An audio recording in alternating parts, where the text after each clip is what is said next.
اب quickly review کرتے ہیں پاکستان کا. پاکستان میں سب سے پہلے ہم ریویو کرتے ہیں پاکستان کے ایجوکیشن سسٹم کے بارے میں. پاکستان کے ایجوکیشن سسٹم کی سب سے بڑی خامی یہ ہے کہ ہم ابھی تک ایک نصاب نہیں لے کے آ سکے، جس کی وجہ سے پرائیویٹ اسکولوں میں کچھ اور پڑھایا جاتا ہے، گورنمنٹ اسکولوں میں کچھ اور پڑھایا جاتا ہے، اور ایک کامن نصاب نہیں ہے جو کہ پوری قوم کے لوگ ایک نصاب پڑھیں، تاکہ ایک سسٹم کے تھرو جب لوگ نکلیں تو ان سب کا mind set more and less equal ہو. تو اسکول کے ڈفرینٹ نصاب کی وجہ سے بہت زیادہ پرابلمز آ رہے ہیں. تو چلے دوستو بات کرتے ہیں امپرومنٹ کی. ہمارے ایجوکیشنل سسٹم میں جو امپرومنٹ آئی ہے وہ 2000 کے بعد آئی ہے، اور اس کی وجہ سے ہماری یونیورسٹیز کا جو لیول ہے وہ بہت زیادہ امپروو ہوا ہے.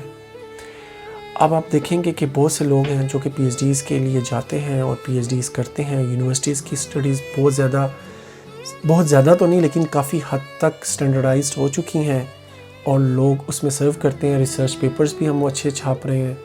لیکن مسئلہ کیا آ رہا ہے؟ مسئلہ یہ آ رہا ہے کہ ہمارے ایجوکیشنل سسٹم میں ہم رٹا پہ بلیو رکھتے ہیں. ہم سمجھ کے چیز کو کرنے کے عادی نہیں ہیں. اگر آپ کہیں باہر سے پڑھتے ہیں یا آپ کے باہر کی ایجوکیشن لیتے ہیں تو آپ کو آئیڈیا ہوگا کہ یہاں پہ لوگ کانسیپٹس پہ بات کرتے ہیں. یہ لوگ رٹا کو ایکسیپٹ نہیں کرتے، اور ہم لوگ ہیں جو رٹے پہ رٹا لگائی جا رہے ہیں. اور اگر اس میں ہمیں فردر امپرومنٹ کرنی ہے تو میں یہ کہوں گا کہ ہماری اسٹڈیز ہماری اپنی لینگویج میں ہونی چاہیے.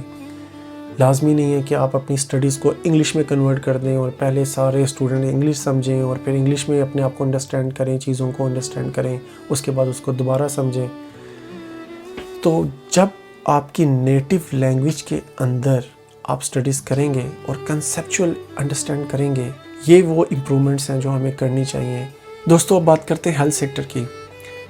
انفارچونیٹلی ہیلتھ سیکٹر کے اندر ہم کچھ زیادہ امپروو نہیں کر سکے. جو ہمارا ہیلتھ سسٹم پہلے سے چلا آ رہا تھا ابھی بھی ویسا ہی ہے. جو کہ ایک چیز جو آئیڈیلائز کرتا ہوں میں وہ یہ ہے کہ ہم اس کو بہتر ایسے کر سکتے ہیں کہ ہم ایک انشورنس سسٹم سٹارٹ کریں جیسے کہ یورپین کنٹریز میں ہے. آپ وہ ایک ایسا کارڈ ہو جس کو لے کے آپ کسی بھی ہاسپٹل میں جائیں، اور آئیدر وہ پرائیویٹ ہو یا پبلک ہو، آپ وہ کارڈ دکھائیں اور جو بھی آپ کا علاج ہے وہ فری ہو. یہ ایک آئیڈیل سولوشن ہے، اور دیکھتے ہیں ہم یہاں تک کیسے پہنچتے ہیں. تو دوستو اب ہم ریویو کرتے ہیں پولیٹکس کا. پاکستان کو بنے 73 ایئرز ہو چکے ہیں. اگر آپ اس کو ڈیوائیڈ کریں تو ہاف حکومت پولیٹیشنز نے کی ہے اور ہاف حکومت پاکستان میں ڈکٹیٹرز نے کی ہے. اب دونوں کے اپنے اپنے فائدے اور اپنے اپنے نقصانات تھے. جب ڈکٹیٹرز تھے تو سب سے بڑا فائدہ یہ تھا کہ پاکستان کی اکانومی گرو کر رہی تھی، پاکستان میں پیسہ آ رہا تھا، پاکستان میں ڈیم تب بنا جب ڈکٹیٹر تھے، اور بہت سے اچھے کام انہوں نے کیے. لیکن جو اس کا ڈراپ بیک تھا وہ یہ تھا کہ انہوں نے اپنے دور کے اندر کوئی ایک ایسا کام کیا جو کہ لانگ ٹرم میں پاکستان کے لیے بہت بڑا پرابلم بن گیا. وہ کسی پولیٹیکل پارٹی کی کریشن ہو سکتی ہے، وہ کوئی کسی ملک کا ساتھ دینا ہو سکتا ہے. ان کی فارن پالیسی کے اندر پرابلمس تھے سم ٹائمز، جس کی وجہ سے پاکستان نے بہت زیادہ سفر کیا اور کچھ ایسی جنگوں کو سٹارٹ کیا، کچھ ایسے کلیشن کو کلچرز کو انٹروڈیوس کیا یا ایسے کنٹریز کا ساتھ دیا جس کی وجہ سے ہم بہت سالوں تک ہم نے سفر کیا. شارٹ ٹرم میں تو ہمیں بہت فائدے ہوئے ڈکٹیٹرز کے دور میں، لیکن لانگ رن میں ہم نے بہت کچھ سفر کیا ہے، اور ان چیزوں سے نکلنے کے لیے ہمیں 8-8 10-10 سال لگ چکے ہیں. تو دوستو جہاں تک بات ہے پولیٹیشنز کی، تو پولیٹیشنز نے لانگ رن کے اندر تو پاکستان کو نقصان نہیں پہنچایا، لیکن اس کے برعکس شارٹ ٹرم میں بھی ان کے دور میں کوئی خاص ترقی نہیں ہوئی. جو چیز بہت زیادہ امپورٹنٹ تھی وہ یہ ہوئی کہ شارٹ ٹرم میں بہت زیادہ کرپشن ہوئی، جس کی وجہ سے لوگوں کے دل خراب ہوئے. ایک گورنمنٹ کو گرایا گیا، پھر دوسری آئی، دوسری نے پہلی کو گرا دیا، ایک گورنمنٹ نے دوسری گورنمنٹ کو گرایا اور دوسری گورنمنٹ نے پہلی گورنمنٹ کو گرایا. بس یہی چلتا رہا پاکستان کی پولیٹکس میں، اور کوئی خاص امپرومنٹ نہیں ہوئی. کچھ پروجیکٹس تھے جو انہوں نے سٹارٹ کیے، جو حکومت اپنا پروجیکٹ سٹارٹ کرتی تھی، نیکسٹ حکومت اس کو ڈسکنٹینیو کر دیتی تھی اور اپنے پروجیکٹس انٹروڈیوس کر دیتی تھی، جس کی وجہ سے کوئی خاص ترقی ہو نہیں سکی. آپس میں زیادہ تر لڑائی رہی ہے اور آپس میں لڑتے رہے ہیں. اب جا کے اینڈ میں کوئی کنسنسس ہوا تھا، لیکن ابھی بھی بہت سے کرپشنز کے ایشوز ہیں جو کہ چل رہے ہیں. تو میں یہ کہوں گا ان شارٹ ڈکٹیٹرز نے لانگ رن میں ہمیں بہت لاس دیا ہے، اور پولیٹیشین نے شارٹ رن میں ہمیں بہت لاس دیا ہے. لیکن ایک اچھی بات یہ ہے کہ پولیٹیشین آنسریبل ہیں. اگر آپ ان کو ووٹ دیتے ہیں تو کل آپ کو ان سے پوچھ سکتے ہیں کہ ہم نے آپ کو آپ کے جھنڈے پہ ووٹ دیا تھا اور آپ لوگوں نے یہ کام نہیں کیا. And you are free to choose under party. جبکہ ڈکٹیٹرز کے دور میں یہ نہیں ہو سکتا. جب وہ آ گئے تو وہ آ گئے. تو برٹش نے جو لاز بنا دیے تھے اور ہم نے سوچا وہ لاز ہی بہت ہیں اور ہمیں کیا ضرورت ہے اتنی زیادہ دماغ کھپائی کرنے کی اور اتنے زیادہ لاز بنانے کی. تو ابھی تک جو انہوں نے بنائے تھے ہم نے ان کو ویسے ہی چلاتے آ رہے ہیں. اور جو ہماری پولیٹیکل پارٹیز ہیں وہ قانون سازی نہیں کرتی جس کی وجہ سے نئے لاز نہیں آتے. بہت سی پالیسیز ہیں. اب دور چینج ہو چکا ہے. اب انفارمیشن ٹیکنالوجی کا دور ہے. یہاں پہ آپ کو کچھ چیزیں رن کرنے کے لیے بہت سی پالیسیز چاہیے. فار ایگزامپل اگر آپ نے کرپٹو کرنسی انٹروڈیوس کرنی ہے پاکستان میں اس کی کوئی پالیسی نہیں ہے. اگر آپ آن لائن ڈیٹا یوز کر رہے ہیں اس کی ڈیٹا پرائیویسی کی کوئی یا ڈیٹا پروٹیکشن کا کوئی لا نہیں ہے. اس طرح کے بہت سے ایشوز ہیں. اگر کوئی کمپنی یہاں پہ آ کے انویسٹمنٹ کرنا چاہتی ہے آن لائن پیمنٹ سسٹم میں اس کے لیے کوئی لاز نہیں ہے. تو یہ بہت سی چیزیں جو ہمیں روک رہی ہیں. تو ہمیں لا میں ہم بہت پیچھے ہیں اور ہمیں ابھی لا کے اندر بہت زیادہ آگے جانے. سیکنڈ بات ہے پولیس کی. پولیس ایک ٹول ہے جس کو سب نے یوز کیا ہے اور بڑے خوشی سے یوز کیا ہے. پولیٹیشنز نے کبھی اس کا بازو مروڑنے کے لیے یوز کیا ہے. جب دوسری پارٹی آئی ہے اس نے پہلی پارٹی کا بازو مروڑنے کے لیے یوز کیا ہے. جو لوگ پاکستان میں صاحب اثر ہیں انہوں نے اپنی پاور کو انکریز کرنے کے لیے یوز کیا ہے. عوام کی خدمت کے لیے یہ ادارہ ہوتا ہے لیکن انفارچونیٹلی یہ ابھی تک اپنی پوٹینشیل پہ کام نہیں کر رہا کیونکہ اس کو ہر کوئی ایک ٹول کی طرح یوز کرتا ہے اور اپنے بینیفٹ میں یوز کرتا ہے. جب تک ہم اس کو آزاد نہیں کریں گے اور اس کے وہ کوئی ریفارمز نہیں کریں گے تو میرا نہیں خیال اس میں ہم کوئی زیادہ پروگریس کر سکتے ہیں. تو جو جیسے پاسٹ میں چلتا آ رہا تھا ابھی بھی انفارچونیٹلی ویسے ہی ہے. تو اب راؤنڈ کرتے ہیں بزنس کے. تو جناب بزنس کے اندر جب پاکستان سٹارٹ ہوا تو اس وقت بزنس مین پاکستان میں بہت ایمانداری سے کام کرتے تھے اور آہستہ آہستہ جیسے جیسے وقت گزرتا رہا آپ نے دیکھا کہ ہر چیز میں ملاوٹ ہونا شروع ہو گئی ہے. آپ کو خالص دودھ نہیں ملتا, دہی نہیں ملتا, بیسک ضرورت کی چیزیں آپ کو نہیں ملتی. آپ سونا لینے چلے جائیں آپ کو کبھی بھی 100% سونا پیور نہیں مل سکتا. جو آپ سے کمٹ کرتے ہیں آپ کو دھوکہ کر دیتے ہیں. آپ کسی شاپ کیپر کے پاس چلے جائیں, آپ ایک کام کے ساتھ جائیں گاڑی کا کام کروانے, وہ آپ کے 10 کام اور نکال دیتے ہیں. تو کہنے کا مقصد یہ ہر کوئی ہر لیول کے اوپر ہر طرح کی کرپشن جو کر سکتا ہے وہ کر رہا ہے. کچھ اچھے لوگ بھی ہیں لیکن ان کے لیے پرابلم یہ ہوتا ہے کہ جب اچھے لوگ کم ہوں اور برے لوگ زیادہ ہوں تو ان کے لیے سروائیو کرنا بہت زیادہ پرابلم ہو جاتا ہے.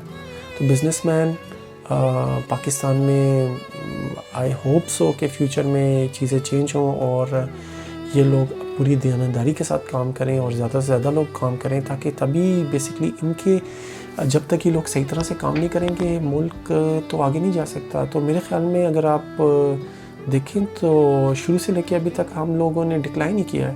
اب پاکستان کی انڈسٹری کی بات کر لیں. پاکستان کی انڈسٹری آپ کو جیسے پتہ ہے پاکستان ایک زرعی ملک ہے. پاکستان میں پہلے زراعت 70% تھی. پاکستان کا دنیا کا بیسٹ کنال سسٹم تھا. اب پاکستان کی زراعت بہت زیادہ کم ہو گئی ہے. پاکستان ایکسپورٹ کرتا تھا ٹیکسٹائل, اب ٹیکسٹائل کا بزنس بھی ختم ہو گیا ہے. پاکستان میں پاور کرائسس تھے جس کی وجہ سے سارے کا سارا ٹیکسٹائل انڈسٹری بنگلہ دیش چلی گئی. اب آپ کیا ایکسپورٹ کریں گے جی. اور بہت سے مافیاز آ گئے. ان مافیاز نے بہت سے زراعت کی چیزوں کو وائنڈ اپ کر دیا. پہلے کاٹن بہت زیادہ پاکستان میں ہوتی تھی, چاول بہت زیادہ ہوتے تھے, گندم بہت زیادہ ہوتی تھی, اب گنا بہت زیادہ ہوتا ہے. یہاں پہ ایک اور چیز آپ بتاتا چلوں کہ امپورٹ کے اوپر ہم نے بہت زور دیا ہے جس کی وجہ سے ہم لوکل انڈسٹری کو ڈیولپ نہیں کر سکے.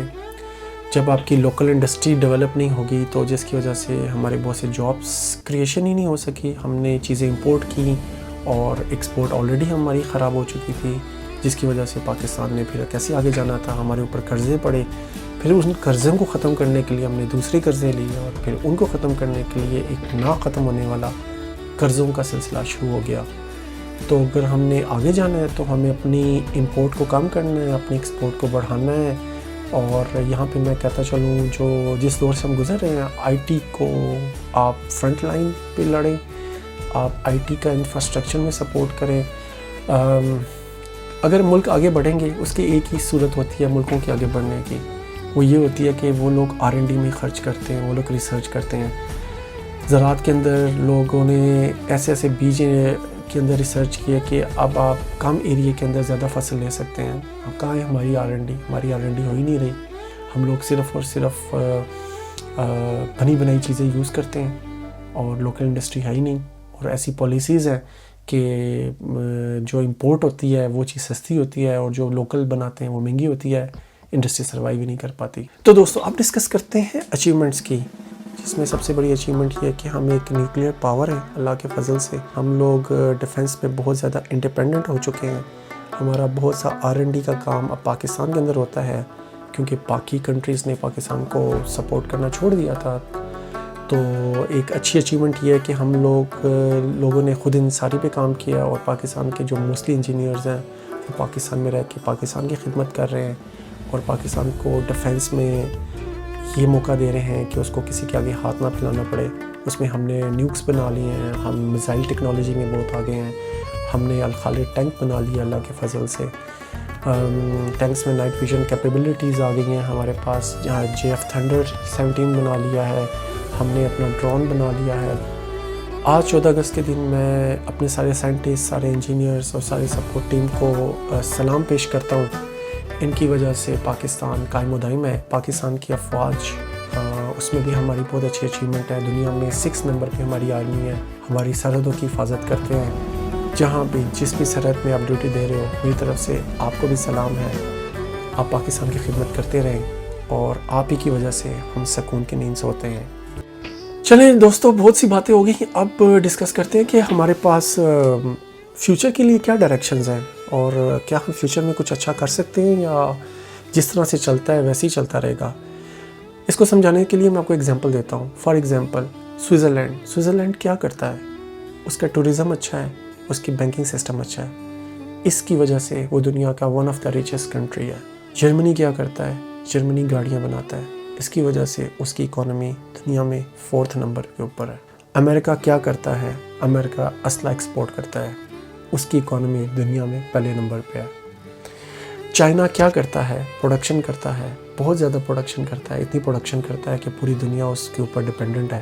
ہمیں سوچنا چاہیے کہ ہمیں اللہ تعالیٰ نے ایک ایسا ملک دیا ہے، اتنے اچھے موسم ہیں، ہم لوگ ہر طرح کی ٹورزم کر سکتے ہیں. پاکستان کے پاس دنیا کی سب سے بڑی نمک کی کان ہے. پاکستان میں بہت زیادہ منرلز ہیں. تو ہمارے پاس اپرچونیٹیز اتنی زیادہ ہیں کہ اگر ہم کہیں کہ اوکے ہم صرف اور صرف ایک کو پکڑ لیتے ہیں، جیسے سوئٹزرلینڈ نے ٹورزم کو پکڑا ہے، اس کے اوپر پورے کے پورے ملک کو کھڑا کر سکتے ہیں. ایک چیز آپ کو بتانا شاید بھول گیا کہ ٹیکنالوجی کے اندر ہمیں بہت زیادہ ضرورت ہے اس وقت کہ ہم فری لانسنگ کلچر کو پروموٹ کریں. آپ پاکستان کے اندر انکریج کریں بہت سی کمپنیز کو وہ آئیں اور پاکستان میں انویسٹ کریں. ان کے ساتھ 1-to-1 میٹنگز کریں. آپ امیزون کے ساتھ بیٹھ جائیں، آپ پے پال کے ساتھ بیٹھ جائیں کہ آپ پیمنٹ سسٹم کیوں نہیں آ پا رہے. جو ایشوز ہیں، جو ان کے لیے قانون سازی کرنی ہے وہ قانون سازی کریں. ان کو میک شور کریں کہ وہ سارے کے سارے پاکستان کے اندر آئیں اور پاکستان میں آ کے انویسٹ کریں. آپ فری لانسرز کو، آپ کرپٹو کرنسی کو کیوں الاؤ نہیں کر رہے؟ پاکستان پوری دنیا میں یہ لیگل کرنسی ہے. یہ سب چیزیں میں اپنی گورنمنٹ کے لیے کہہ رہا ہوں کہ ہو سکتا ہے ایسے بہت سے لوگ ہیں جو کہ ڈیسیژن رکھتے ہیں اور ان کو سوچنا چاہیے کہ ایسی پالیسیز ہونی چاہیے کہ ہم ان ڈائریکشنز کی طرف جا سکیں. تو دوستو چلیں اب بات کرتے ہیں انڈیویجول لیول پہ. بہت سی چیزیں ہیں جس کو کرنے کے لیے ہمیں گورنمنٹ کی ضرورت نہیں ہے، جس کو آپ اور میں ابھی اور اسی وقت کر سکتے ہیں. اور آج ایک ریزولوشن پاس کرتے ہیں کہ ہم کوشش کریں گے کہ ہم انڈیویجول لیول پہ ان چیزوں کو اپنائیں. نمبر 1 جو میں سمجھتا ہوں وہ ہے لیو فار ہیومینٹی. ہمیں انسانیت کے لیے زندہ رہنا چاہیے. ہم ایک انسان ہے، ہم ایک اشرف المخلوقات ہیں اور ہمیں اس کا ثبوت بھی دینا چاہیے. سیکنڈ، ہمیں صفائی کا خیال رکھنا چاہیے. ہم جس جگہ پہ جائیں، پکنک کرنے جائیں، وہاں پہ گن نہ ڈالیں. ہم کوئی بھی کام کریں ایمانداری سے کریں. اس کو اگر ہم ٹائم پورا ایمانداری کے ساتھ دیں. اگر ہم جاب کرتے ہیں، ہم کوئی بھی کام کرتے ہیں اس کو ایمانداری سے کریں. ہم جھوٹ نہیں بولیں. یہ وہ چیزیں ہیں جو کہ منیمم ہم ایک انسان ہونے کے ناطے خود سے کر سکتے ہیں. ہم کرپشن نہ کریں. اگر ان 4-5 پوائنٹس کے اوپر ہم کام کریں تو ہم بہت زیادہ بہتری کی طرف آ سکتے ہیں. اور یہ سب چیزیں تو ہمارا مذہب اسلام بھی ہمیں سکھاتا ہے کہ آپ صفائی کا خیال رکھیں، جھوٹ نہ بولیں. یہ سارے کام جو ہمارا مذہب اسلام کہتا ہے، کیوں نہ اس کو فالو کر کے دیکھ لیں. انڈیویجول لیول پہ ہمیں یہ سوچنے کی ضرورت نہیں ہے کہ ہم کیا کر سکتے ہیں یا ہمارے کرنے سے کیا چینج ہوگا؟ جو کر سکتے ہیں وہ تو کرو بنا بھائی، اگر وہ بھی نہیں کریں گے تو پھر کیسے ہوگا سب کچھ؟ تو آج کیا ڈسکشن کافی لمبی ہو گئی اور سارے ٹاپکس کو میں نے صرف ٹچ کر کے گزرا ہوں. اپنے اندر یہ سارے ایک بہت بڑے ٹاپکس ہیں. ایک ڈسکلیمر یہ ہے کہ جو ابھی سب کچھ ڈسکس کیا ہے یہ میری اپنی رائے ہے. آپ کو اس سے اختلاف ہو سکتا ہے، آپ اس سے متفق بھی ہو سکتے ہیں. اگر آپ کسی فردر ٹاپک پر ڈسکس کرنا چاہتے ہیں تو مجھے کمنٹس میں ضرور لکھیں، اور اگر آپ کو ویڈیو پسند آئی ہے تو مجھے ضرور بتائیں کہ کیا ہمیں اس طرح کی بھی ویڈیوز کرنی چاہیے یا ہمیں more focus on the stories کرنا چاہیے. تو نیکسٹ ٹائم اس طرح کی تو نہیں، ایک اور سٹوری میں ملیں گے. تب تک مجھے اجازت دیں. اللہ حافظ. پاکستان زندہ باد.